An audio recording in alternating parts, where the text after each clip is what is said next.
Afternoon. We are very happy to welcome Dr. Ivan Timofeev to the 22nd episode of Unfolding Geopolitics, Gateway House's podcast. Dr. Timofeev is the Director General of the Russian International Affairs Council, one of the most prominent and significant Russian think tanks. He is one of the foremost experts on sanctions on Russia and has authored and co-authored over 100 papers, publications, and books. Today, we turn our attention to the Alaska summit that took place between President Trump and President Putin on 15th of August. And this high-profile meeting has created possibilities of a peace deal and has worldwide implications. And for which, Ivan, I would like to post a few questions to you. And let me start with the big one. How is the Alaska meeting between Presidents Putin and Trump being viewed in Russia? And what are the prospects of a peace deal rather than just a ceasefire? And also, what does this meeting mean for the larger Russia-US relationship, which seems to have been in trouble recently? Well, first of all, thank you for your kind invitation to join Gateway House podcast. It's a privilege and honor for me. I do value our partnership with Gateway House, an old friend, and many friends in the Gateway House, including Manjit Tripolani, Amit, and other friends and colleagues. So it's a pleasure to have an opportunity to contribute to your podcast.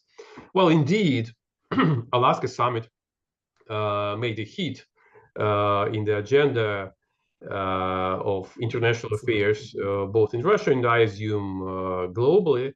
The global attention was pretty much attracted by this meeting between Russian and American leaders, partly due to the Ukrainian question, but not only. I would say that the stakes are bigger. These are the relations of two great powers, two nuclear superpowers, and I even would suppose that the issue of Ukraine, strategically speaking, is not the major one. So technically speaking, it's the principal one. It's a complicated issue. It deteriorates relations and has already deteriorated relations a lot. However, strategically speaking, the issues of coexistence of these two great powers, of mutual strategic postures, including their relations in more complicated configurations of great powers interactions, including India, including China, including European Union and a number of emerging powers, is of high importance, right? So I would say that both presidents seem to consider the meeting successful for themselves. For both of them managed to make steps forward to achieve their goals. I would remind that the idea to start negotiations around Ukraine came from Washington, D.C., from the U.S., after Trump's emergence in the Oval Cabinet. As I understand the reasoning of the US side, Americans are not interested in the situation when they are paying a lot, right? These are dozens of billions of dollars, right? Not that much in comparison with the US GDP, but quite a lot in well, even in American terms, right? So the spendings are assessed around 100 billion and 300 billion dollars. So this money, well, can make difference, right? And the idea of Trump that as far as we are spending this money, what we should have some results, right? Tangible results, and there are no results. Moreover, these results are negative for the Ukrainian territory is shrinking, Russian army is slowly moving forward, and in the future, when negotiations will inevitably occur, the positions of both Ukraine and United States may be even worse, right? On other dimensions, Russia became very hostile to the US and closer to China. We do not observe a Sino-Russian alliance, of course. However, America, in terms of diplomacy, America lost, let's say, more or less neutral power, right? Which Russia used to be after the end of Cold War. Now it is a hostile power. While the task of diplomacy is not making enemies, right?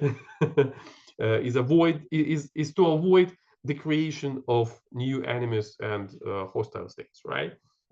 So the rationale of the Russian side is, of course, to make a deal which would be sustainable, which would not be something similar to Minsk agreements, something temporary, something unclear, something which would allow to exploit Russia.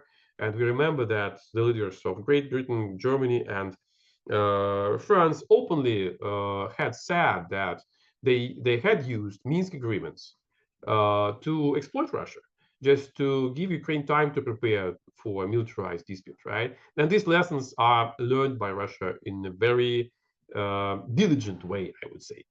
The Russian, I would say that the Russian side adheres to the idea to make a um, long-standing a peace deal rather than ceasefire, right? So I believe that on Alaska, both leaders tested the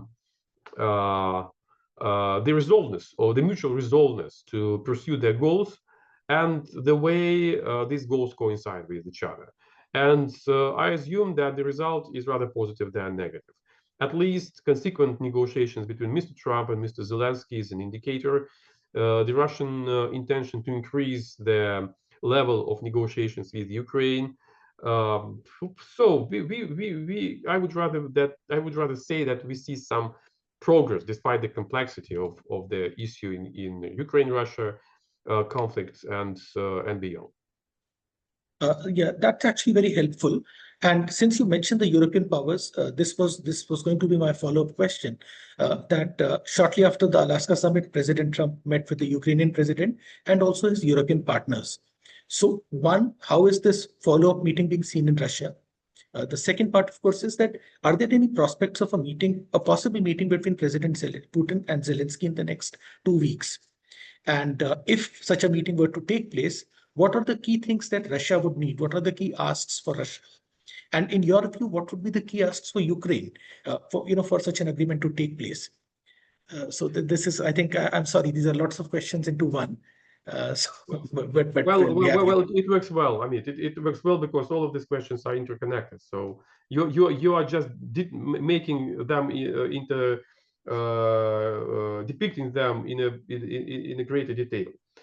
Well, as for the attitude towards the role of Europeans, it seems to be quite secondary.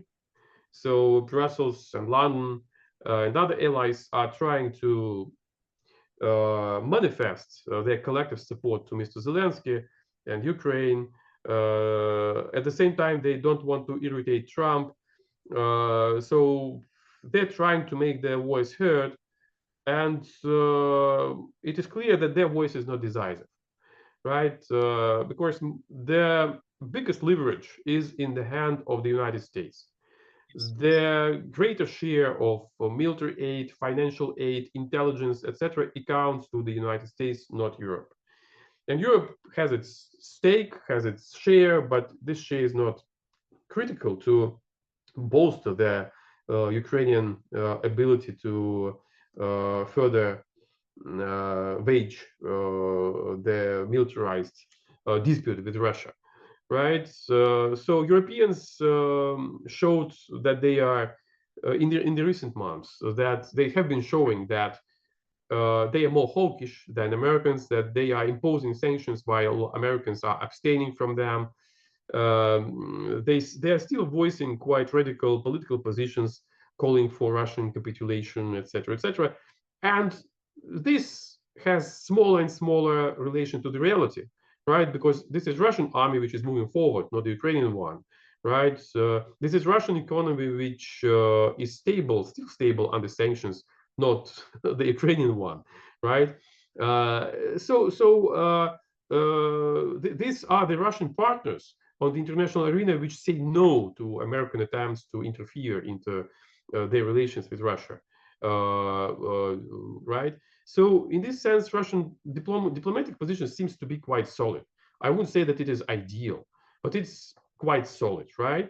And Europeans have few resources to affect either Russia or United States, right? So American president is quite humiliating in relations with Europeans, calling them allies but not partners, right? Imposing new tariffs against them, intimidating them, right? So I would say that they feel happy. And well, they have an idea, for instance, to deploy troops on the territory of Ukraine, and probably this could be a kind of a symbol of their prestige as great powers. This might be important for France, for instance. France is leaving Africa, right? The global influence of France is diminishing, so the emergence in Ukraine could partly compensate these losses on in other regions. But well, probably this could be an option for Germany to show its growing military posture, or for the United Kingdom. So in a sense, psychologically speaking, Ukraine is a kind of compensation for Europeans. But this is dangerous, right? If there is a new military clash between Russia and Ukraine, and we should not exclude this from the equation, what would they do? Would they fight with Russia directly? Well, this is quite a dangerous game. Take into account the risks of further escalation, including the nuclear escalation, right?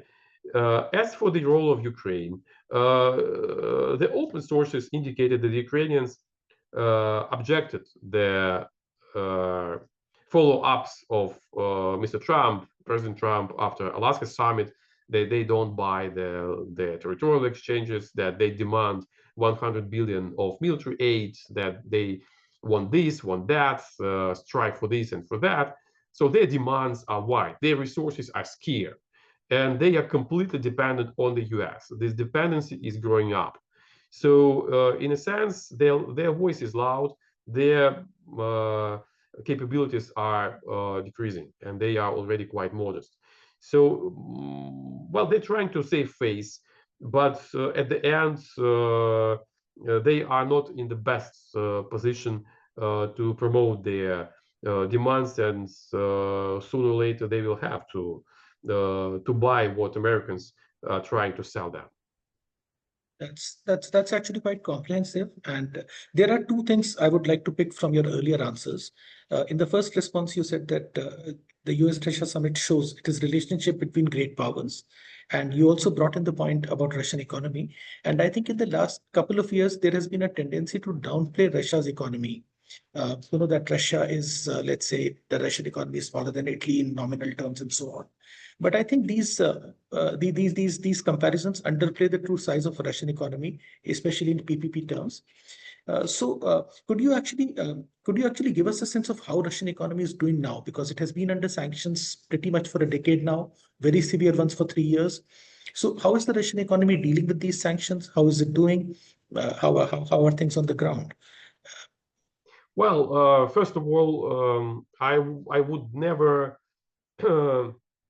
idealize Russian economy, right? So it's clear that sanctions are inflicting harm and damage.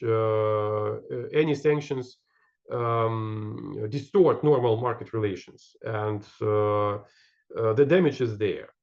However, 3 years ago, when the sanctions tsunami emerged on the horizon, there were assumptions that the risks are very high, the risks for macroeconomic stability. Because one thing is to face damage, another thing is to face collapse, to face catastrophe of the economy. And this is a scenario we have avoided quite successfully. So the central bank managed to, and the Ministry of Finance managed to maintain financial stability. The government managed to decrease the effects of export control. The state and the government was smart and is smart enough to rely on business and cooperate with business in overcoming these sanctions threats. And as I often say, if Russian economy was similar, had been similar to the one of the USSR, it would have collapsed. But due to the fact that it is a combination of state economy and private economy, and private economy is more flexible. It's more it's more it's quicker in the search for new markets, for new investments, for new opportunities. While this let's say combined nature of the Russian economy softened the heat of sanctions, right? Of course, the role of the state was and still of paramount importance, including the concentration of the industry, including the efforts to redirect the oil and oil products exports and other commodities exports to maintain reliable transportation routes, including tanker fleets, etc. You see that these efforts turned to be quite effective in a sense that they allowed to avoid the catastrophe. As for specific indicators, well, the GDP is growing up, though I would suppose that without sanctions it could be faster. But the factors of the growth are now different. The economy is growing up due to the re-emergence of the Russian industry to substitute those industries which have been crippled by sanctions. Of course, we are trying to substitute them via the cooperation with our major partners like India and China, right? But an attempt to rely on our own capabilities is there, and this is a factor of growth. The unemployment is of the lowest scales in history, actually, right? We have a tremendous deficit of working hands due to the demand of the economy. Economy is like a vacuum machine now, right? It consumes brains and hands with an enormous speed, right? Yeah.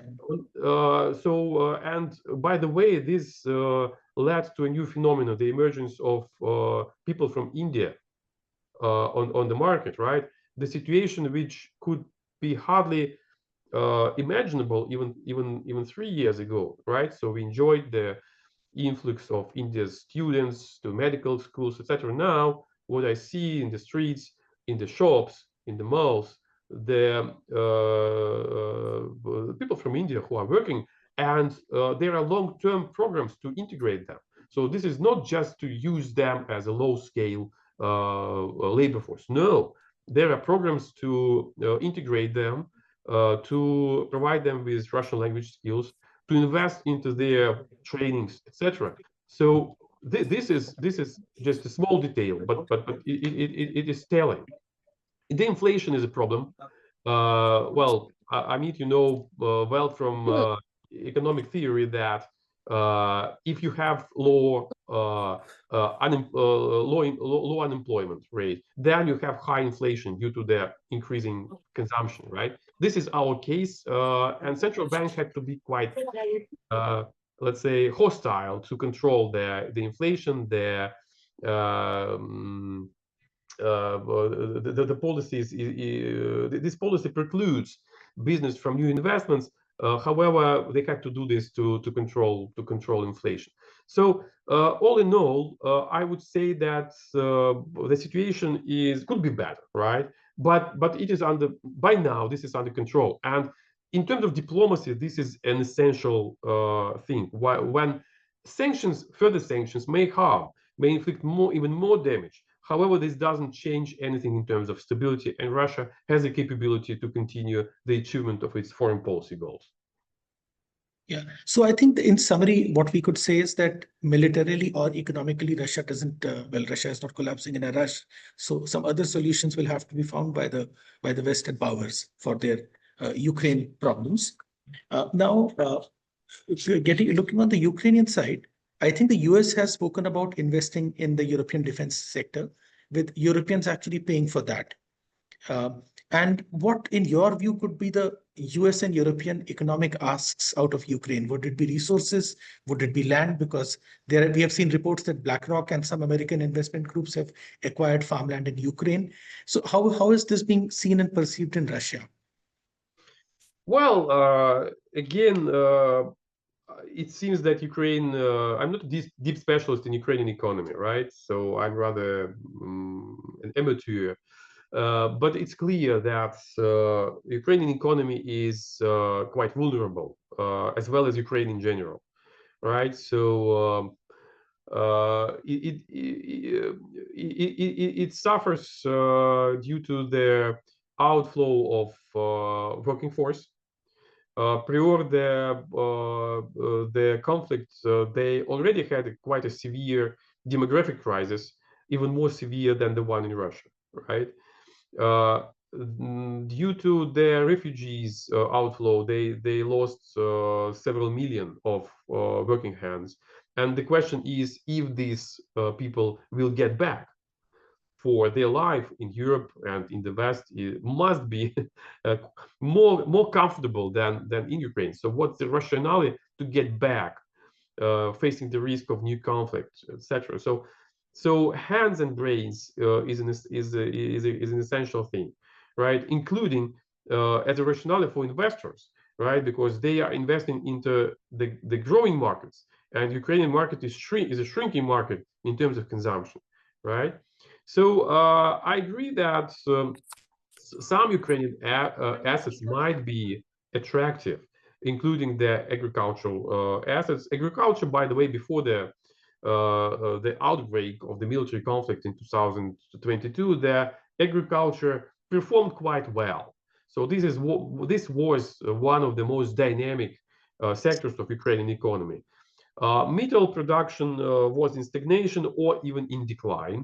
For instance, pipeline production was not growing up extensively or intensively, right? So indeed, agriculture used to be the locomotive of the Ukrainian economy. And yes, I would say that it might be interesting for American and other investors. However, the devil is in the detail. What do we mean by the investments? What is it? Does this mean the control of profits? Does this mean a long-term control over the lands? Who would redistribute the revenues? So what finally would Ukraine have, right? And this might be a problem for a long-term development of Ukraine. As for other industries like production of unmanned air vehicles or other military devices, again, Ukraine has become more dependent on the West. The cooperation with Russia is ruined, and this cooperation with Russia used to be a competitive advantage of Ukraine in the international military market. So now this advantage is lost. Yeah, that point which you say, that who controls these resources, and especially because land acquisition at a large scale is a very sensitive issue in most countries, and even in the US, I think they have acted against land acquisitions by Chinese government companies. So whether this is permissible in Ukraine is a big question now. And this brings me to the economic dimension, brings me to the Indian question also, because India has been singled out for punitive tariffs. I think 26th or 27th August, we will be slapped with another 25% tariffs on Indian exports to the US for continuing to buy oil from Russia. And I think some quite very colorful language has been used about it also, that India has Ukrainian blood on its hands. And I think that was one of the milder versions. So one, do you think the India issue probably came up in Alaska or any of the other meetings? And secondly, what could be what could be the potential outcomes for India from this? Well, it's a big question, and I believe that probably we should organize separate meeting of Gateway House and REACT to discuss this seriously, right? But to make a long story short, first we should look at the real reasons of Americans to impose tariffs against India, and look a bit back. Well, 1 week back, I would say. The tariffs against India were issued on August 6th, right? While on July 30, new tariffs were imposed against, had been imposed against Brazil. They are not related to Russia. However, if you look at the economic side of the story, Americans have a positive trade balance with Brazil. So there is no economic problem in relations with Brazil. Still, the tariffs are being increased. Why? The reason is political.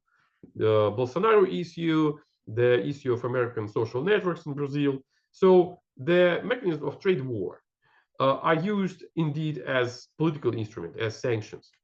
When it comes to India, the trade balance is different, right? So India has a positive,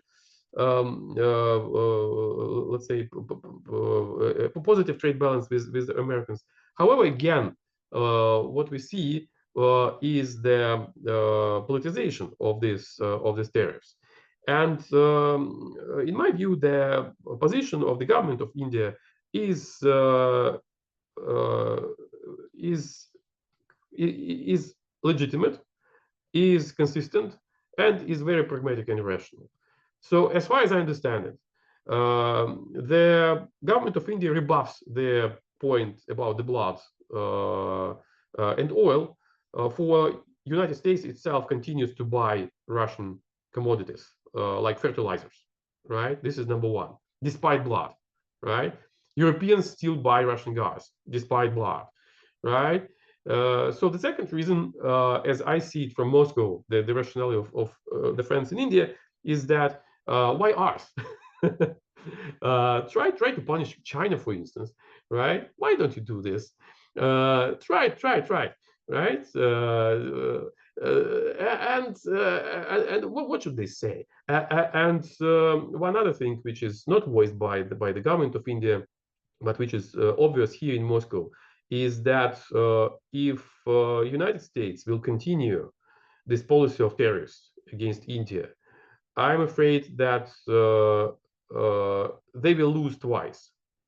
First, they will lose in relations with Russia because these tariffs will not affect the Russian economy and Russian political course.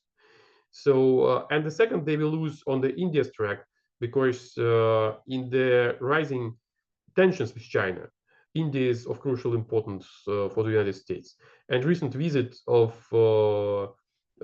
Minister Wang Yi is, I would say, a bad sign for the United States. It shows that India is not a passive player. It's smart, right? And despite these ruined and crippled relations with China, it makes steps forward to at least reconstruct something, right? So it shows that it is not doomed to be an enemy of China for ages, and this is quite a sign for the Americans as well. Yeah, I think this is very enlightening because our perspective is also that the tariffs on India have little to do with buying Russian oil. So there is some other ask. So it could either be India's membership of BRICS, and 3 of the 4 BRICS members, the founding members, are currently on the US target, or it could be because of the concessions on Indian agriculture. But definitely it has little to do with the Russia trade. So I think this brings us to really an end of the discussion. And there are 2 or 3 messages that I think we can take away from here. And I think the first and foremost is that Russia is a great power, and that is a fact that often tends to get overlooked in the mainstream media discussion. And this is perhaps the biggest takeaway from the Alaska summit. And the other parts, of course, are that any long-term peace agreement would require some rationality on part of Ukraine and also its European partners. And finally, I think the other fact that a lot of the discourse that is going on, especially about India-Russia relations, is, and especially the rhetoric coming from the West, a lot of it needs to be discounted. So thank you very much, Ivan, for being with us today. And thank you for addressing all our questions. And we hope to meet you again shortly. Thank you very much. Have a nice day. Thank you. You too.